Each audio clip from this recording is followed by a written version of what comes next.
Chapter 5, Secrets. Jake didn't want to be in class. He was dreaming of ways to escape. To cut school and head down to the river where he could cry in peace. Well, peace except the occasional homeless wanderer who sometimes joined from a distance, sharing the kind of tears only a hard life could earn. His mind was so far away that Miss Harper had to call his name 3 times before he even blinked. He looked up, startled, realizing the whole class was staring at him. Shit. What was she asking? Was it something about reading, a metaphor buried in poetry, some philosophical question? Jake wished he knew. He locked eyes with her and silently begged that it was just another nightmare. He glanced down to make sure that he wasn't naked, rubbed his tongue across his teeth to make sure they weren't loose or falling out, and whispered to the ceiling, "Please, God." "Jacob, you're needed in the office when you get back from space," Miss Harper said, holding out a yellow slip of paper. Jake froze. Did God just answer him? He rose slowly, wary of some cosmic trap. He stuffed his things into his backpack as the whole class watched in silence, the scrawny kid singled out again. He walked to the front, took the slip, and stepped out into the hallway. His chest burned with a flicker of hope that would surely be crushed, violently or gently. He couldn't yet tell. The walk stretched forever, his feet carrying him while his thoughts careened between hope and dread. When he finally entered the main office, he found the counselor, the principal, and a man in a dark suit waiting. The counselor beckoned him forward. "Jacob, this is Officer Gent," she said gently, her voice sugared with concern.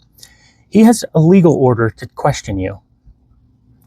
"Jacob," the man said, his voice grinding like stone deep in a mine shaft. "Detective Gent, you're not in trouble. No trouble. I just wanted to ask you a few questions. Please come with me." The sound of his voice vibrated through Jake's ribs. Goosebumps crawled up his arms. His heart hammered. "I didn't do anything. I never told on any of the other boys. Why is a detective here to see me?" he wondered. "Jacob, you have to go with him," the principal added, stepping forward to rest a heavy hand on the boy's shoulder. Jake nodded, squeaked out a shaky, "Okay," and let Officer Gent guide him away. Both principal and counselor gave a small encouraging nod, but it didn't help. He followed Gent out the doors, straight to a black sedan idling in front of the school. The detective opened the rear door and waited. Jake hesitated, glancing at the man's hidden eyes behind sunglasses, then slid in without a word. A folder sat on the seat beside him. He stared at it, too afraid to touch it, until the driver's door slammed shut. Gent looked back. "You can look, Jacob," the detective rumbled. "Go ahead, you should look." Jake hesitated, then said weakly, "Okay." Part of him hoped that this was nothing more than a golden ticket out of class. Another part knew his life was about to tilt off axis. He opened the folder. Inside was a printed Reddit post. The username leapt out, "Hi Sierra Sammy." Jake's stomach dropped. The post described a friend with a bizarre gift, the power to see through any images of himself, photos, sketches, even stick figures labeled with his name. It mentioned the infamous toilet video, explained how Jake would watch the viewers like changing channels on a TV. It was his secret life, written in vivid detail. Jake's breath caught, his chest clenched, time froze.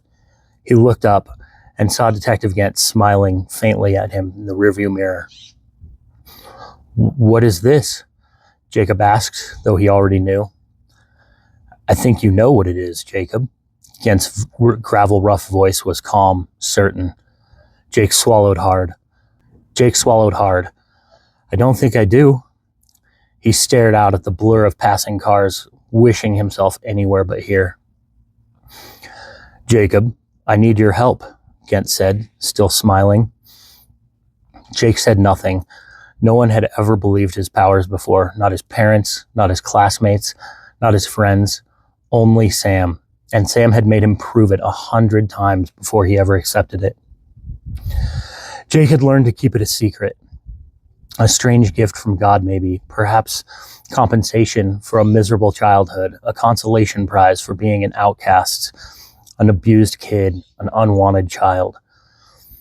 My help? What do you mean? Jake asked as he flipped through the papers. The printout continued. Hi, Sierra Sammy. I didn't believe it at first. He proved it over and over again.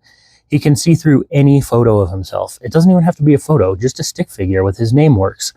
Last year, some bullies filmed him dunking him in a toilet and put it online.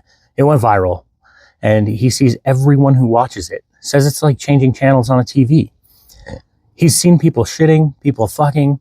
Mostly, it's just people staring while they swipe. If they look away, it changes to another channel. Jake shuddered.